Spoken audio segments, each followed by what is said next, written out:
नमस्कार, आप सभी का एक बार फिर से हार्दिक स्वागत है।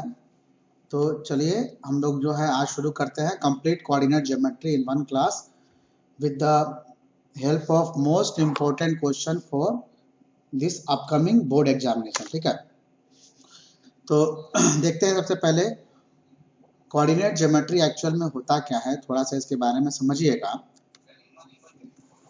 कोऑर्डिनेट ज्योमेट्री में हम क्या करते हैं कि कोऑर्डिनेट ज्योमेट्री में हम क्या करते हैं कि हम किसी पॉइंट के लोकेशन को हम डिफाइन करते हैं कार्टेशियन प्लेन के रेस्पेक्ट में। कार्टेशियन प्लेन क्या होता है? सपोज दैट बच्चों कि अगर हम दो एक्सिस म्यूचुअली परपेंडिकुलर अगर ड्रॉ करते हैं, सपोज दैट हमने एक एक्सिस वाई एक्स एक्सिस खींचा और एक वाई एक्सिस खींचा, दोनों एक्सिस एक दूसरे को पॉइंटों पर इंटरसेक्ट करते हैं। इस तरीके से इसको हम एक्स वाई कार्टेशियन प्लेन बोलेंगे। और एक्स वाई कार्टेशियन प्लेन में किसी पॉइंट का जो कोऑर्डिनेट होता है वो यक्स और वाई के फॉर्म में, यक्स और वाई का मतलब ऑर्डर्ड पेयर के फॉर्म में होता है। और आपको पता है कि ऑर्डर्ड पेयर में जो यक्स होता है, इस यक्स को हम एब्सिसा बोलते हैं और वाई को हम क्या बोलते हैं? ऑर्डिनेट बोलते हैं। क्लियर?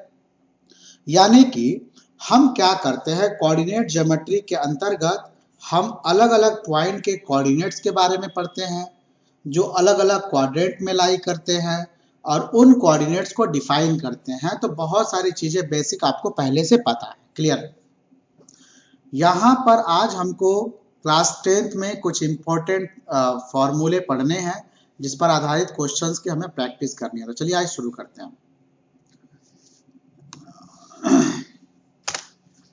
देखिएगा, सबसे पहले हमें यहाँ पे डिस्टेंस फॉर्मूला पढ़ना है। देखिएगा, सपोज दैट बच्चों कि अगर हमारे पास कोई पॉइंट ए है जिसका कोऑर्डिनेट है x1 y1 और कोई दूसरा पॉइंट बी है जिसका कोऑर्डिनेट है x2 y2, तो इन दोनों पॉइंट के बीच का जो डिस्टेंस होता है वो ए बी होता है।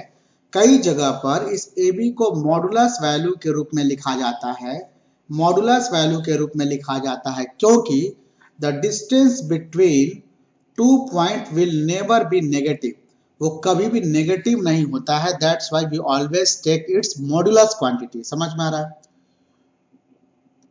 तो दो पॉइंट के बीच का जो डिस्टेंस होता है वो होता है under root x2 minus x1 का whole square plus y2 minus y1 का होल स्क्वायर, या अगर आप चाहे तो इसको x1 माइनस x2 का whole square plus y1 minus y2 का होल स्क्वायर भी लिख सकते हैं क्योंकि आपको पता है a माइनस बी का whole square is equal to b minus C का whole square.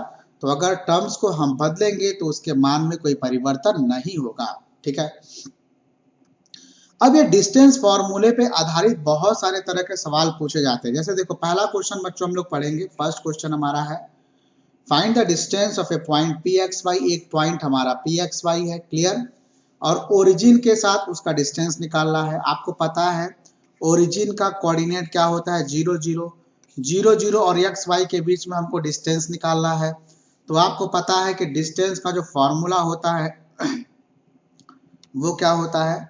Under root x2 minus x1 का whole square plus y2 minus y1 का whole square.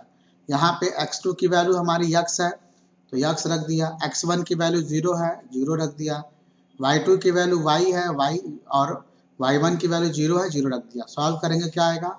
Under root X square plus Y square. समझ में आ रहा है?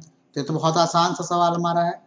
Come to the next question. देखो बच्चों, ये बहुत ही इंपॉर्टेंट कंडीशन है कि आपको 3 वर्टेक्स देगा किसी ट्रायंगल का और आपसे पूछ रहा है यहाँ पर कि दिखाओ कि यह एक आइसोसेलेस ट्रायंगल है कि इक्विलेटरल ट्रायंगल है। कई जगह पे आपको प्रूफ करने के लिए बोलेगा कि भाई इसको प्रूफ करके दिखाओ कि ये एक आइसोसेलेस ट्रायंगल ही है, इक्विलेटरल ट्रायंगल ही है, या किस प्रकार का, किस नेचर का ट्रायंगल है। तो याद रखना बच्चों, सबसे पहले हमें एक ट्रायंगल बनाना होगा। एक रफ डायग्राम बनाएंगे, उसमें एक पॉइंट को ए नाम दे दो, एक को बी कर दिया, एक को सी कर दिया। पहले को आप क्या मान लो? x1 y1, ठीक है। दूसरे को क्या मान लो? x2 y2। सबसे पहले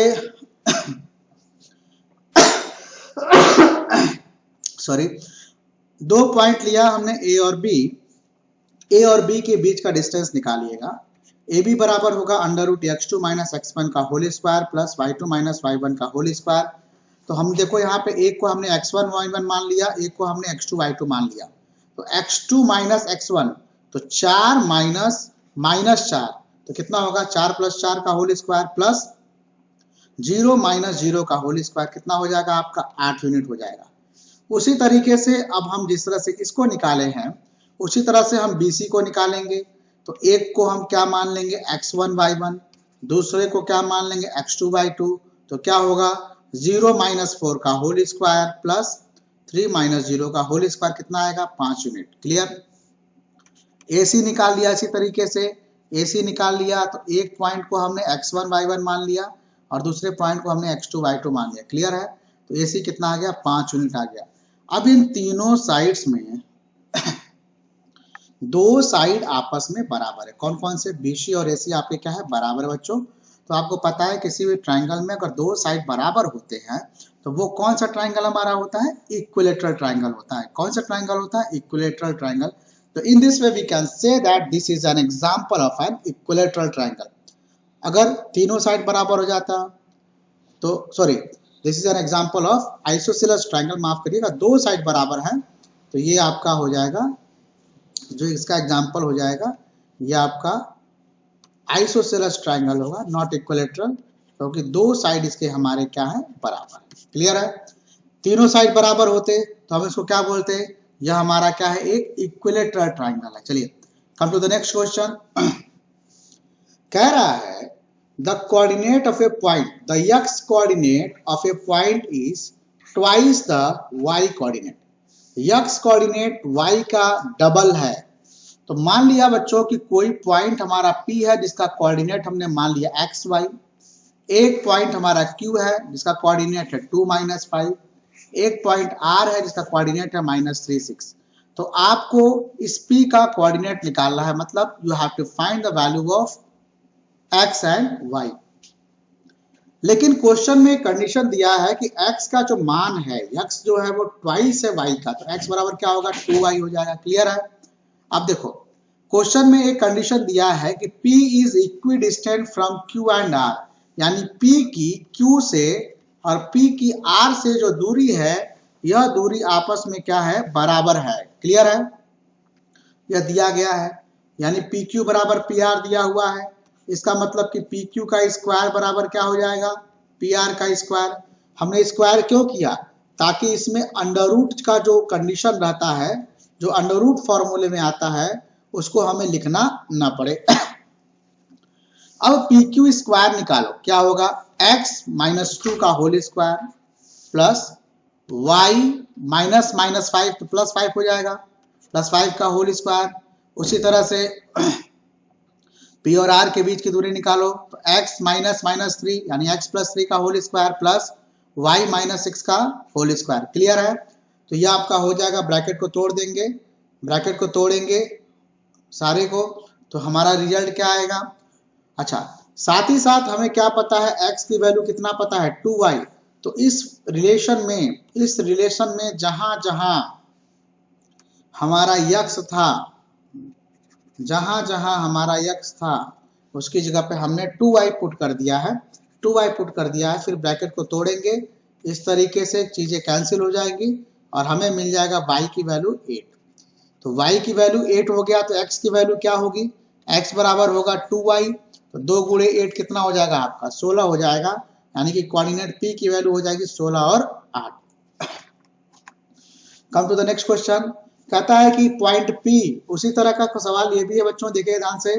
point P X Y is equidistant from the point A plus B B minus A और A minus B A plus B. तो दोनों पॉइंट से जो P ये जो पॉइंट एक्स वाई है इसकी दूरी बराबर है। क्या है दूरी बराबर है। तो हमने मान लिया पहला पॉइंट P है दूसरा पॉइंट Q है तीसरा पॉइंट क्या है R है। तो PQ बराबर क्या है आपका PR। तो PQ का स्क्वायर बराबर PR का स्क्वायर। क्लियर है। PQ का स्क्वायर बराबर PR का स्क्वायर। तो PQ के बीच की दूरी निकालिएगा तो x minus A minus B, x minus A plus B का होल स्क्वायर याद रखना। इसको पूरे का ब्रैकेट में लिखेंगे तो हमने करली ब्रैकेट यहाँ पे लगाया है बच्चों, प्लस y माइनस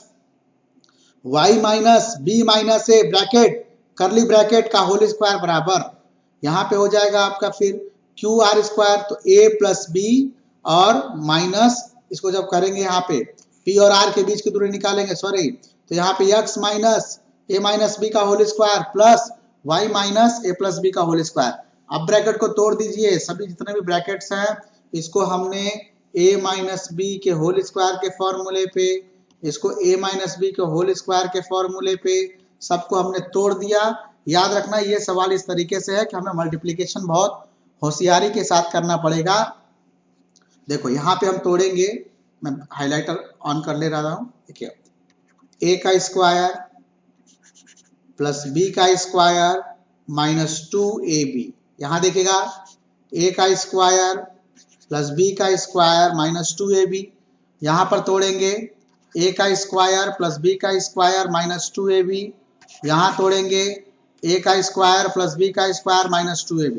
ब्रैकेट को तोड़ दिया, सभी ब्रैकेट को तोड़ेंगे, कटेगा, और देखो x वाले टर्म को हमने एक तरफ कर लिया, y वाले टर्म को हमने एक तरफ कर लिया, यहाँ पे 2x कॉमन हो गया, यहाँ पे 2y कॉमन हो गया, a से a कैंसिल, माइनस b में माइनस b जोड़ेंगे कितना होगा माइनस 2b, तो माइनस 2 का 2 में मल्टीप्लाई करेंगे तो हो जाएगा माइनस 4xb। उसी तरह से बच्चों यहाँ देखो माइनस a में माइनस a जोड़ेंगे तो कितना होगा माइनस 2a, तो यहाँ पे minus 2 into minus 2 minus 4ay। अब 4 से 4 को काट दो, माइनस से माइनस को काट दो, कितना आ जाएगा bx बराबर ay। हमें ये प्रूफ करना था, थोड़ा हम लोग तेज चल रहे हैं क्योंकि हम रिवीजन कर रहे हैं, ठीक है, कम समय में ज्यादा क्वेश्चन को कवर करने की कोशिश करेंगे। Come to the next condition, यहाँ पे एक बहुत इंपॉर्टेंट कंडीशन को समझिएगा। जैसे आपको पता है कि दो एक्सिस को अगर म्यूचुअली परपेंडिकुलर हम ड्रॉ करते हैं तो एक को बोला जाता है एक्स एक्सिस और दूसरे को बोला जाता है क्या, वाई एक्सिस, ठीक है। अगर एक्स एक्सिस पर कोई पॉइंट मानेंगे तो उसमें ऑर्डिनेट जीरो होगा। ऑर्डिनेट जीरो का मतलब उसमें जो वाई वाली वैल्यू होती है वो वैल्यू कितना होगा, जीरो होगा। क्लियर। किसी वाई एक्सिस पर अगर किसी पॉइंट को कंसिडर करेंगे तो उसमें एक्स वाली वैल्यू क्या होगी, जीरो होगा, और इसमें वाई वैल्यू, अगर एक्स एक्सिस पर पॉइंट है तो उसमें वाई की वैल्यू जीरो होगी, एक्स केवल एग्जिस्ट करेगा। अगर वो पॉइंट हमारा वाई एक्सिस पर है तो उसमें एक्स की वैल्यू जीरो होगी, केवल क्या होगा हमारा वाई एग्जिस्ट करेगा। क्लियर है। तो ये याद रखना है, तो हम कह सकते हैं कि the coordinate of any point on x axis, हमें अगर मानना होगा कहीं पर तो हम मानेंगे x, 0। फिर the coordinate of any point on the y axis अगर हमको मानना होगा तो हम मानेंगे 0, y। क्लियर। आगे देखते हैं, कह रहा find the point on the x axis. हमको x एक्सिस पर पॉइंट मानना है, यहां पे बोल दिया x एक्सिस पे मानना है तो हम क्या मान लेंगे, x0 मान लेंगे। समझ में आ रहा है। अब यह जो पॉइंट है इन दोनों पॉइंट से इक्विडिस्टेंट है। क्या है, इक्विडिस्टेंट है। तो एक पॉइंट को हमने जो x पर पॉइंट है इसको हमने p माना, इस पॉइंट को हमने q माना, इस पॉइंट को हमने क्या माना, r माना। तो pq और r के बीच, pq और pr के बीच की दूरी बराबर है, तो pq स्क्वायर की दूरी pr स्क्वायर की दूरी के बराबर होगा। दोनों इक्वेशंस को सॉल्व करेंगे, कटेगा, x की वैल्यू हमारी क्या मिल गई, -2। x की वैल्यू क्या हो गई, -2। तो कोऑर्डिनेट हमारा कितना हो जाएगा, -2, 0। क्या हो जाएगा, -2, 0। आगे देखिए सेक्शन फॉर्मूला क्या होता है। सेक्शन फॉर्मूला देखिएगा, अगर मान लीजिए कोई एक पॉइंट P है और एक पॉइंट Q है, मेरी बात समझिएगा। मान लो बच्चों कोई पॉइंट P है हमारा, कोई पॉइंट Q है, और PQ एक लाइन है जो इसको मिला रही है। इसके बीच में कोई पॉइंट A है जो इसको m और n के रेशियो में इंटरनली डिवाइड करता है। यानी अगर बीच में डिवाइड करेगा बच्चों तो हम कहेंगे कि वो उसको इंटरनली डिवाइड कर रहा है। तो m और n के रेशियो में अगर डिवाइड करता है और अगर इस पॉइंट A का कोऑर्डिनेट xy है तो x का मान होता है यम x2 प्लस यन x1 बटा यम प्लस यन, और y का मान होता है यम y2 प्लस यन y1 बटा m प्लस यन। क्लियर? फिर से समझिएगा, अगर कोई पॉइंट P है जिसका कोऑर्डिनेट है x1 y1, कोई दूसरा पॉइंट Q है जिसका कोऑर्डिनेट है x2 y2, इन दोनों को मिलाने वाली रेखा के बीच में कोई पॉइंट A है जिसका कोऑर्डिनेट है xy, तो इस x, अगर यह A इसको यम और यन के रेशियो में डिवाइड करता है तो x इक्वल टू होता है यम x2 प्लस यन x1 बटा m plus n, y equal to होता है यम y2 प्लस n y1 बटा m प्लस n। अगर ये A इस PQ का मिड पॉइंट हो गया तो उस कंडीशन में x की वैल्यू होती है x1 प्लस x2 बाई 2 और y की वैल्यू होती है y1 प्लस y2 बाई 2। तो इस फॉर्मूले को कहा जाता है सेक्शन फॉर्मूला। समझ में आ रहा है? तो इसको याद रखना ऐसे भी तरीका है कि देखो x बराबर यम इंटू x2 दूसरा वाला, n इंटू x1 पहला वाला वैल्यू, ठीक है, यम इंटू x2 मतलब दूसरे वाले x की वैल्यू, n इंटू पहले वाले x की वैल्यू बटा m प्लस n, y बराबर m इंटू दूसरे वाले y की वैल्यू, n इंटू पहले वाले y की वैल्यू बटा m प्लस n। तो इसको इस तरीके से भी हम चाहें तो याद कर सकते हैं। अब देखो ध्यान से, पहला जो हमारा सवाल है, find the ratio in which P4m divides the line segment joining the points A23। देखो एक पॉइंट हमारा A23 है कोऑर्डिनेट उसका, दूसरा पॉइंट B हमारा है 6-3 है, और इसके बीच में एक पॉइंट P है जिसका कोऑर्डिनेट है 4m। समझ में आ रहा है? 4m।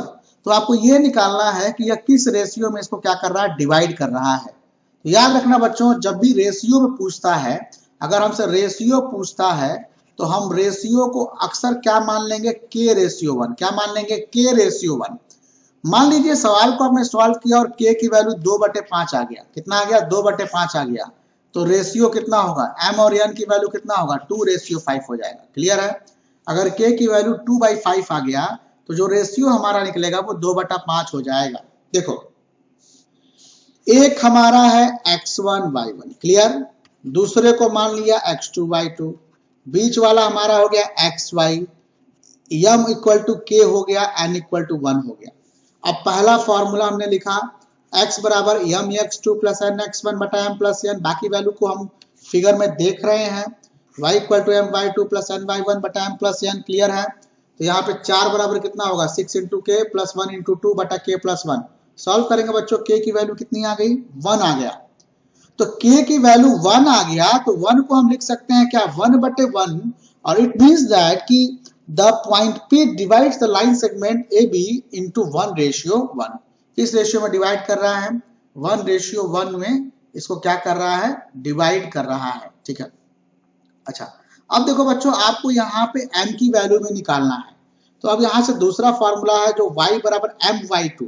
m की वैल्यू क्या है यहाँ पे, इसमें यहाँ पे फॉर्मूले में m का मान यहाँ पे कितना है, k है, तो k इंटू y2 मतलब दूसरा वाला, y2 की वैल्यू कितनी है, -3 प्लस 1 इंटू y1 की वैल्यू कितना है, 3 है, बटा कितना होगा, k प्लस 1। k की वैल्यू हमने निकाला है 1, तो k की वैल्यू रख दो, 1 इंटू -3 प्लस 1 इंटू 3 बटा 1 plus 1, y equal to -3 plus 3/2, कितना आ जाएगा, 0। समझ में आ रहा है? तो यहाँ पे एक्चुअल में y ये है, लेकिन क्वेश्चन के हिसाब से y की वैल्यू यहाँ पे कितना दिया गया है, m दिया गया है, m दिया गया है। क्लियर है? m दिया गया है, इसका मतलब कि इस सवाल में m की वैल्यू हमारी कितनी होगी, 0 होगी। m की वैल्यू कितनी होगी हमारी, 0 होगी। समझ में आ रहा है? तो ये हमारा सवाल सॉल्व हो गया। Come to the next question. फिर कह रहा है find the ratio in which the y axis, कौन डिवाइड कर रहा है, y एक्सिस की बात कर रहा है। अभी मैंने आपको बताया कि अगर y एक्सिस को डिवाइड कर रहा है तो कोई भी पॉइंट C जिसको हमने माना है कि वो y एक्सिस पर अगर लाई कर रहा है तो उसका कोऑर्डिनेट क्या होगा, 0y होगा। यानी कि इसका मतलब ये हुआ कि एक पॉइंट A हमारा है 5-6, दूसरा पॉइंट B हमारा है -1-4, और इसको y एक्सिस डिवाइड कर रहा है जिसका कोऑर्डिनेट हमने क्या माना, 0y मान लिया। यानी y एक्सिस पर अगर कोई पॉइंट लाई करेगा तो उसमें x एग्जिस्ट नहीं करता है, आपको पता है। अब पूछ रहा है कि किस रेशियो में डिवाइड करेगा, तो हमने मान लिया k/1 में डिवाइड करेगा। क्लियर है? फॉर्मूला लिखा x equal to M X two plus N X one बटा M plus N, y equal to M Y two plus N Y one बटा एम प्लस एन, फॉर्मूला हमने लिख दिया। अब बच्चों यहाँ पे x की वैल्यू कितना है, देखो 0 y लिखा हुआ है, x की वैल्यू 0, y की वैल्यू y है, वैल्यू पुट करेंगे, k का मान कितना आ गया 5, k को लिख सकते हैं 5 बटा 1, यानी कि रेशियो क्या हो गया हमारा 5:1 हो गया। फिर y वाले में वैल्यू को पुट करेंगे तो y इक्वल टू कितना आ गया -13/3 आ गया, यानी कि hence the point of division हमारा क्या हो गया 0y है, तो 0 और y की वैल्यू हमारा कितना आ गया -13/3 आ गया। समझ में आ रहा है?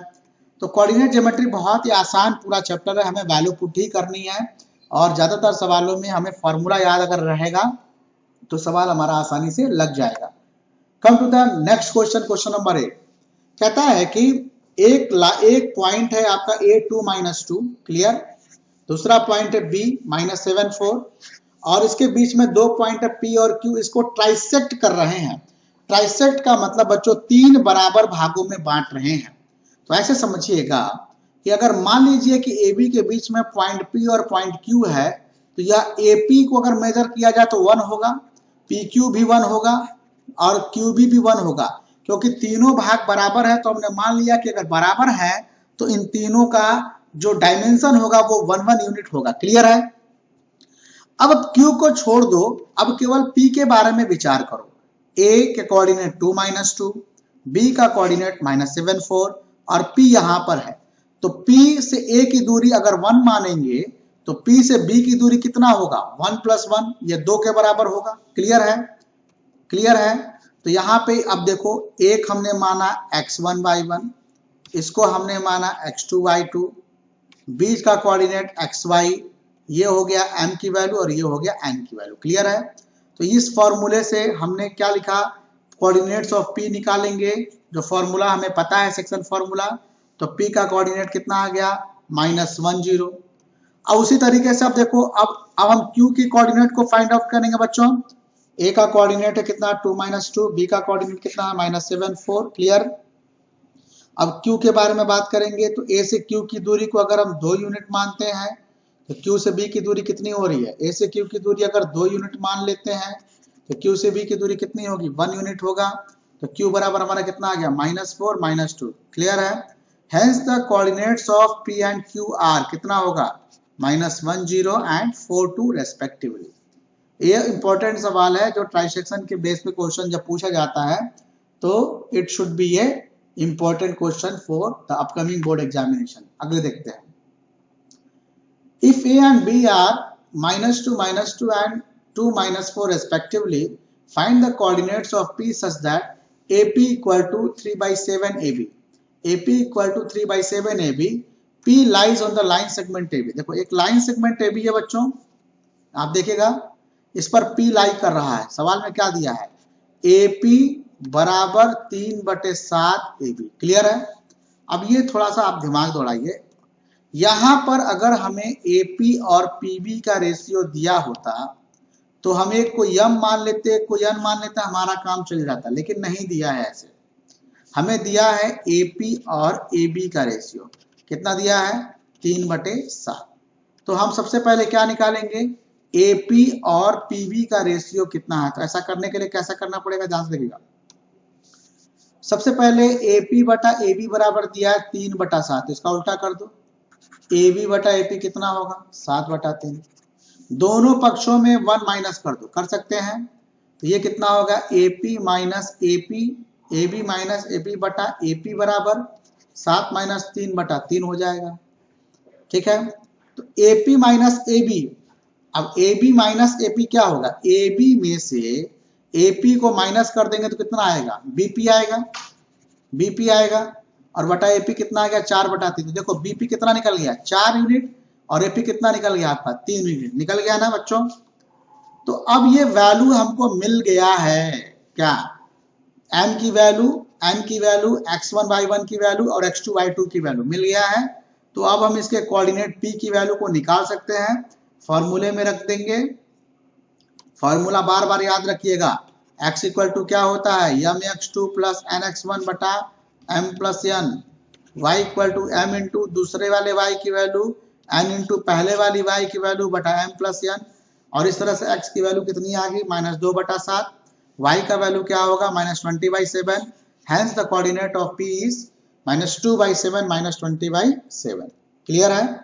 चलिए come to the next formula, area of a triangle. ये एक इंपॉर्टेंट एस्पेक्ट है इस पूरे हमारा जो कोऑर्डिनेट ज्योमेट्री है।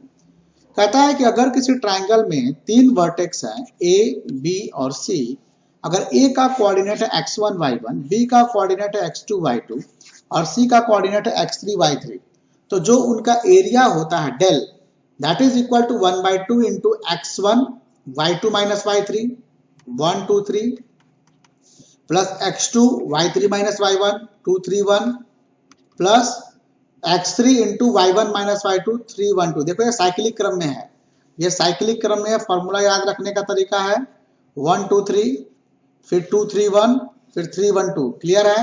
1 2 3 2 3 1 3 1 2। तो साइक्लिक क्रम में हम इसके फॉर्मूले को भी याद कर सकते हैं। ये कितना होगा 1 2 3 2 3 1 और 3 1 2, x1 y2 minus y3 x2 y3 minus y1 plus x3 y1 minus y2।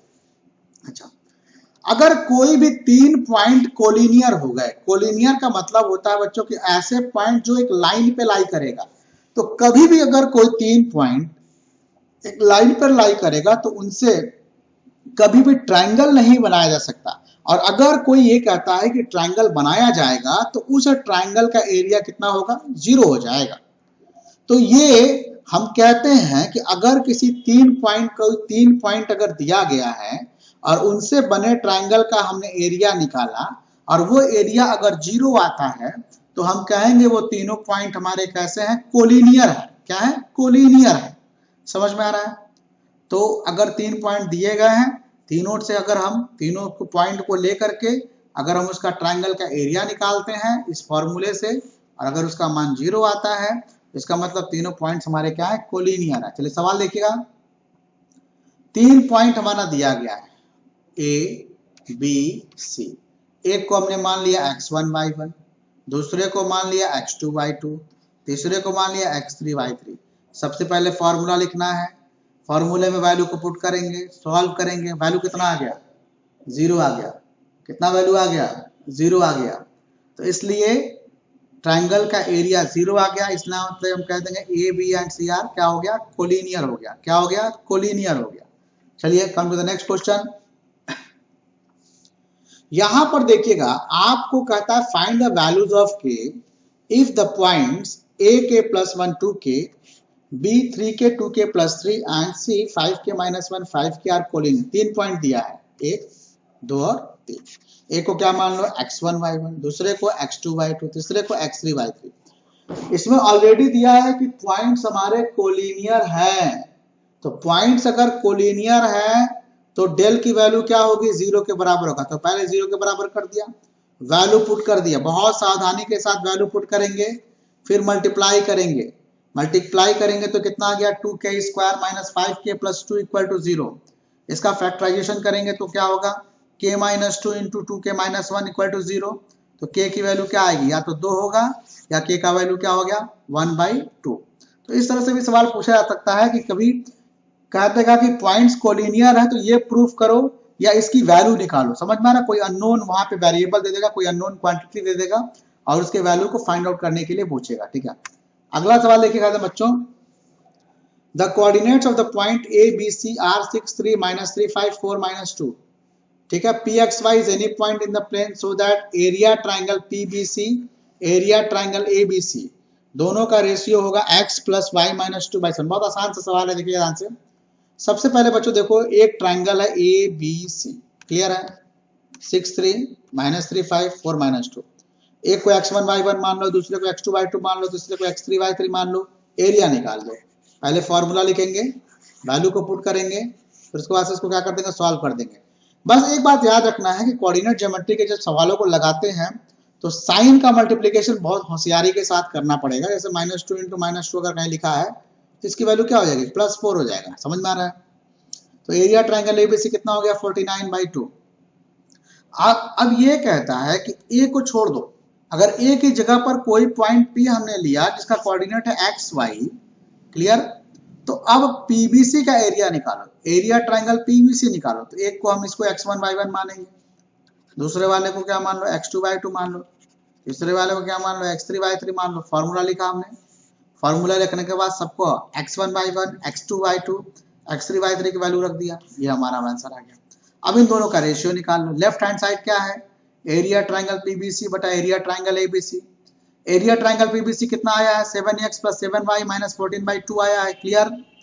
अच्छा एरिया ट्रायंगल एबीसी कितना आया 49/2 आया है, 2 से 2 कैंसिल कर देंगे, 7 कॉमन लेके काट देंगे, कितना आ जाएगा x + y - 14/7 and this is our right hand side. ठीक है, चलिए come to the next question. अब ये देखो बहुत जनरल सा सवाल है बच्चों की। एक क्वाड्रिलेटरल दिया हुआ है ए बी सी डी, ठीक है। ए का कोऑर्डिनेट -4 8 है, बी का कोऑर्डिनेट -3 -4 है, सी का कोऑर्डिनेट 0 -5 है और डी का कोऑर्डिनेट 5 6 है, क्लियर है। तो जब भी किसी क्वाड्रिलेटरल में चारों वर्टेक्स अगर दिया गया है बच्चों और उस क्वाड्रिलेटरल का एरिया हमको निकालना है तो हमें सोचना होगा कि ये क्वाड्रिलेटरल 2 ट्रायंगल में डिवाइड है। तो हमको पता है कि किसी ट्रायंगल के अगर तीनों वर्टेक्स पता है तो उसका एरिया कैसे निकाला जाता है। तो हम एक बार इस पहले वाले ट्रायंगल का एरिया निकालेंगे और फिर दूसरे वाले का निकाल करके और लास्ट में ला करके दोनों को क्या कर देंगे, जोड़ देंगे। तो देखो बच्चों हमने पहले क्या किया है, ट्रायंगल ए बी सी का एरिया निकाला है। एक को हम x1 y1 मान लेंगे, दूसरे को x2 y2 मान लेंगे, x3 y3 मान लेंगे, फॉर्मूला नोट करेंगे, वैल्यू पुट करेंगे, क्लियर। दोबारा जब हम दूसरे ट्रायंगल को लेंगे तो एक को x1 y1, एक को x2 y2 और तीसरे वाले पॉइंट को क्या मान लीजिए x3 y3 निकाल लीजिए। और उसके बाद से दूसरे ट्रायंगल का भी हमने एरिया निकाल लिया। वैल्यू पुट करना आसानी से, गुणा भाग आसानी से करना, ये आपको पता होगा, ठीक है। तो एक पहले वाले ट्रायंगल का एरिया है 35/2, दूसरे वाले ट्रायंगल का एरिया निकला 109/2, दोनों को जोड़ दीजिए, कितना आएगा 72 स्क्वायर यूनिट्स, आपका आंसर आ गया, क्लियर है। Thanks for watching. This is the complete coordinate geometry in one class. Most important questions हैं, याद रखना है कि क्वेश्चन इसी बेस पर आएगा, समझ में आ रहा है। 95% चांसेस क्वेश्चन जितने भी सवाल बताए गए हैं इस पर ही आधारित होगा, इसके जैसा ही सवाल होगा। नए प्रश्नों के बनने की संभावना बहुत कम होगी। अगर असर्शन के सवाल बन जाते हैं तो उसको बहुत सावधानी से पढ़ने की आवश्यकता है। एक बार जरूर परीक्षा के पहले 2 से 3 बार इसको रिवीजन कर लीजिए, मुश्किल से आपको 30 से 35 मिनट का समय लगेगा। सारे वीडियोस देख लीजिए, आपकी तैयारी बहुत अच्छी हो जाएगी। Thanks for